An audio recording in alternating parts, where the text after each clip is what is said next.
Hi guys, it's Bimbolalade here, aka BB, and I'm bringing you the best in Nigerian fashion, and I'm here to meet an award-winning Nigerian designer, NKWO. NKWO is going to talk me through and take me through her new collection and tell me all about herself, her background, and how she became a designer and how she got into the fashion industry. So stay tuned, don't you dare go anywhere because it's going to be hot. So, NKWO, how are you, darling? And it's an opportunity for you to get to know more about her as well. How are you? I'm very well, thank you. Good. Now, for those that know you but don't really know much about you in terms of your background, how you came up, let them know a bit about your background. Background, okay, well, I started sewing when I was really young. My mother taught me to sew. I had a lot of dolls. She was obsessed. I was with actually dolls. Obsessed with dolls. I had about 20. There were just dolls everywhere. No, really. Big ones, little ones, black ones, white ones, all sorts. Yeah. And well, my mum used to sew, so she taught me how to cut out little shapes for the dolls.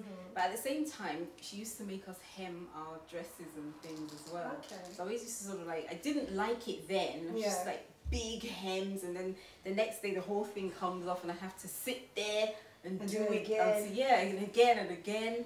And then on Sundays we used to have embroidery lessons, which was just with your mum? Yeah, Wow. My mum could do all sorts of things, and it's like every Sunday I had a tummy ache, but my mother was like, oh no, come here and sit down and do it. And actually it's paid off now. I mean, I didn't study fashion. No, she studied psychology. I did, well, yeah, because African parents, they want you to be a lawyer or a doctor or something, and everybody thought I was going to do medicine. But unfortunately, chemistry was not a friend of mine. It just made no sense to me. How can you be studying what you can't see? I couldn't do it, so I dropped chemistry. Yeah. And as an alternative, I did psychology. Okay. Because my older sister did it, and I used to read her books, and it was very interesting. So I did a degree in psychology, and then afterwards I just I went back into fashion. And how long in total have you been designing? Well, if I told you that, then I'll have to tell you how old I am, because I've been making dolls since I was really, making dolls clothes since I was really small. Okay. So, but I have been doing it for a long time. Where have you debuted your stuff? And I know you actually won an award as well. Okay, well, yes. Debuted my stuff. The collection as it is, NKWO is 2 years old. It was formed in 2007.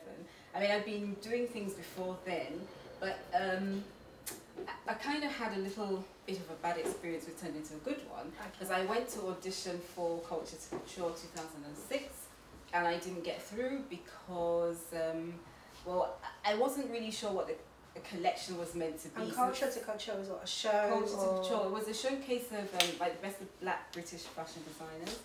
So in 2006 I went for the audition and I didn't get through, and I asked why, and she said to me, well, you didn't present a collection, you brought things that were nice, but it was like, they didn't quite work. So I had to sort of go back to the drawing board, and I had to think about, okay, what am I going to do, how am I going to take this forward? And that's when the collection NKWO was born, partly because it was a tribute to my mother, who taught me how to sew, and I'm named after her, so it's really for her. And then also because I have a style which is mine, and people seem to like it, because any time I'd wear something I made, people would run after me in the street and like, oh, where did you get that, where did you get that? So I thought, okay, I can turn this into something. And so that's how the whole Afro-Bohemian chic was born. And so I went again in 2007 with a new collection to audition for Culture to Couture. And this time I got through, and I won the Phoenix Award. Excellent. And how does your collection start? What is the idea and inspiration start for a collection? What does it start? Sometimes, a lot of times it comes from like, maybe I'm reading and there's a sentence in there, or lots of times music, especially fellas music, I sort of get an idea and I think, okay, I could turn this into something, and that's really usually where I get my inspiration from. And how long does it take you to perfect a collection?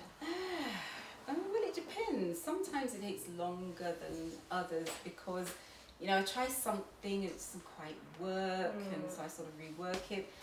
So I can't really say how long, it just depends on the time, place, mood. That's what happens. And why African materials? Why African print? Why not European materials or style? Why have you decided to actually put Africa on the map with your designs? Well, probably because I'm African, and well, I kind of like to say I'm like a born again African. A few years ago, really and truly, I just did not. I was like, I wouldn't even touch it. I didn't like to wear. Didn't like it. Yeah, maybe because the styles that we always, you know, like the typical long skirt thing. I just thought that's not me. And I was like, but can't African print be, you know, sort of funky or fun? You know, for everyone and anyone, whatever size, shape, age, colour, tribe, whatever, to wear. And so I started using it, and I do like bright colours. I'm not really so much into the plain and the blacks and things, and I like bright colours, and I just love the prints. Nice. And what would you say is your favourite fashion era? Definitely the 60s, because in the 60s, that was when they were just coming out. The generation was coming out from the war children, were growing up, and they wanted something different, and you know, the hemlines went up, and there was a lot of futuristic, you know, there were things, it was very innovative, things that had never been daring, had never been seen or done before, and there was just a whole vibe. I mean, if you talk to people who sort of grew up in the 60s, they were just really excited. The fashion was fun, the music was fun, everything was just fun, and that's actually my favourite era for fashion. And right now, who would you say is your favourite designer? Me? At the moment. Actually, well, yeah, me. I mean, I'm my favourite designer. Okay, apart from me, it would probably African designer, do you know? My favourite African designer. It would probably have to be my friend Itwe Mbasi, because she does the most amazing stuff with African print. It's just fun, it's different. And probably going back to the 60s again, it would be Barbara Hulaniki, who started the Bieber brand. And the Bieber brand was, I mean, it started as a mail order company, and it grew and it grew and it grew, and everybody wanted a piece of Bieber. You know, the mothers could wear it, the daughters could wear it. She did clothing, she did food, she did everything you can imagine, and she really, her empire grew, and it was fun and it was interesting. And so I think from the 60s, she's actually my favourite brand, my favourite designer from the 60s. Okay. Now, how do you try to influence fashion today? Well, I wouldn't actually say I try to influence it. I just do what I do. And if it has any influence, well, fine. Because I mean, now in London, I know that the African print has really coming up. Yeah, and it's going mainstream. And I think there's a lot of young Nigerians like myself who are looking for something different, and I think you actually embody that. You show that in your collection, that African materials can be modern, fun, and hip. Well, yeah, because I do have quite a lot of young people actually coming in, like, oh, Mum, can I have that? I want that. I want that. They want to start wearing it, and like I said, it's again that born again African thing. I think a lot of us are now embracing where we're from. You love where you're from, and you're not ashamed to show it. Exactly. Now, if you didn't pursue fashion, what would you be doing now? If I wasn't a fashion designer, well, I have two things I would be doing. I have an alter ego, and really, I would like to be a singer in a smoky jazz club in Harlem back in the 20s. I mean, I can't sing, so don't ask me. But you know, I just like that whole thing, and it was just so mysterious. Jazzy sort of atmosphere. Yeah, exactly. It was, you know, with all the smoke everywhere. And it's like, oh, I want to be one of those. Can I be one of those? But I can't sing. So in the real life, if I wasn't a fashion designer, I would probably be a hairdresser, because I always do my own hair, or a chef, because I do love to cook, and I like making up recipes as I go along. So that's what it would be. Cool. And what would your advice be to anyone who's trying to set up their own fashion label like you've done? What would you say to them? Two things. One, sort of like follow your dream. How should I put it? Don't let anyone discourage you, but listen to advice. There are people who are very critical, and it's not constructive. They're just criticizing you to destroy you, and it's not nice. But be discerning enough to know when somebody's giving you good advice. And also with fashion, it's not just about the pretty dresses, it's about selling. So if you don't know anything about business, it is a good idea to do a business course, or get a mentor or somebody that will help you get your things out there in the market. Really good. And what's the best advice anyone's ever given you? The best advice anyone's ever given me, follow your dream. I think. Well, yeah, don't look back. Well, you can't. You know what? It's human nature. You can't help. Sometimes you look back like, oh, if only. But really and truly, you have to throw those behind you and just keep moving on. And what's your favourite quote? My favourite quote is by someone that I have no idea who it is, but I just like it. And it says, "Blessed are the flexible, for they shall not be bent out of shape." And it's just fun. It's like, there's some people who are just so rigid and not open to ideas. Relax, have fun, laugh, love, live, and so that's my favourite quote. I love that. Cool.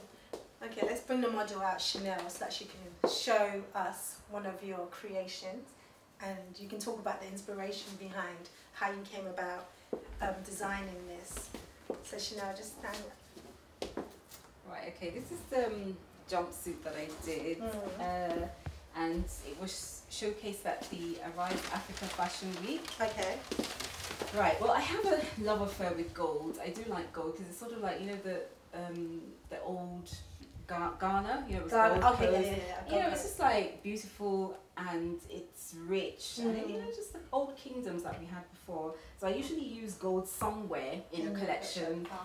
Sometimes I use it with these. Those are so cool. I call them boho socks. Boho socks, okay. And it's another thing I have. I like running around barefoot, and I really love, to have my models going barefoot. It's my thing of, oh, this is Africa, I mean, I know we should be taking Africa forward, not backwards, but I just have a thing about bare feet. I do love it. And so the jumpsuit, I've done it in lots of different colours. It actually was on ASOS in plainer colours. It didn't have all the gold on it. Oh, okay. So I think it's sold out now. Yeah. And then the flat cap is That's sort of so like cute. Again, it's boho, and I stripped the African print, and we sewed it around and around and made a little cap. So how long does something like this take you to do? Well, I kind of do things rather fast. It doesn't. That would probably take me about 30 minutes. Really? Wow. Yeah, but then I have like holes in my fingers. I have to do it. But yeah, that would probably take me about 30 minutes. Yeah. To do. Okay, and then the ruffles are just cool. You've mixed another material here as well to give a different colour. Yeah. Really cool. And this sort of thing can suit anyone's shape, and it kind of gives you the womanly curves again. Yeah. It hides what it's supposed to hide and exactly. accentuates what it should. Yeah. So we just see the back as well. And that is so cool. And it shows the shoulder off. Very nice. Thank you. Thanks, Chanel. And then there's one that I love. This dress is just to die for. Wow. So pretty. Oh, thank you. Like when I saw this on the website, I was thinking, I need to see this because it's just fabulous. Thank you. Well, I know you're going to ask me what's the yes. Well, it was just sort of the whole collection was all about. I like African print, but I don't like to use it always just as the print. I like to do things. So that's why this whole thing with stripping and braiding. Okay. And again, I have a friend, Angela Plummer, who's an award-winning natural hair stylist, and she does a lot of braids. And and sometimes she uses the hair to make hats and things. And I thought she kind of gave me a bit of inspiration to do this, to use the braided stuff to make things. And so I just came up with this, like mixing the African print with fabric that normally probably you wouldn't think of putting together with it, and I've come up with this collection of tulle and African print dresses. Tulle. Yeah. And African print dresses. Yeah. Lovely. And then this short one. Ooh. Oh, the short one. Well, I had to have something for the young ones, to show their legs off. This looks amazing. So I did that, and it's just, it's just working with a print Yeah. and different fabrics, really, just to show what you can do.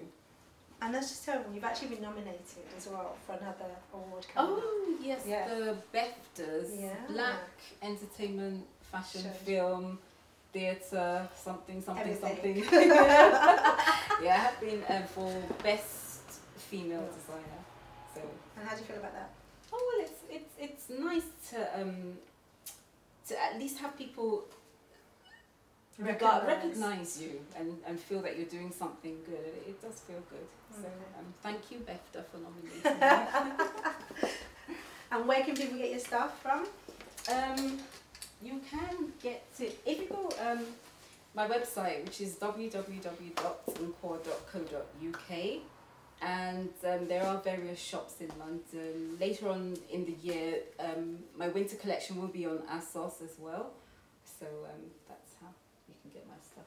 Excellent. And there's no looking back. I think you've done really amazing to follow your dreams, and you know, hard work does pay off in the end of the day. Yeah, and it's still hard work, you know, because you still got to keep going and keep pushing it. Yeah. And I'm sure it will get bigger and better as it goes along. Thank you. Thank you. It's been a pleasure. Thank you.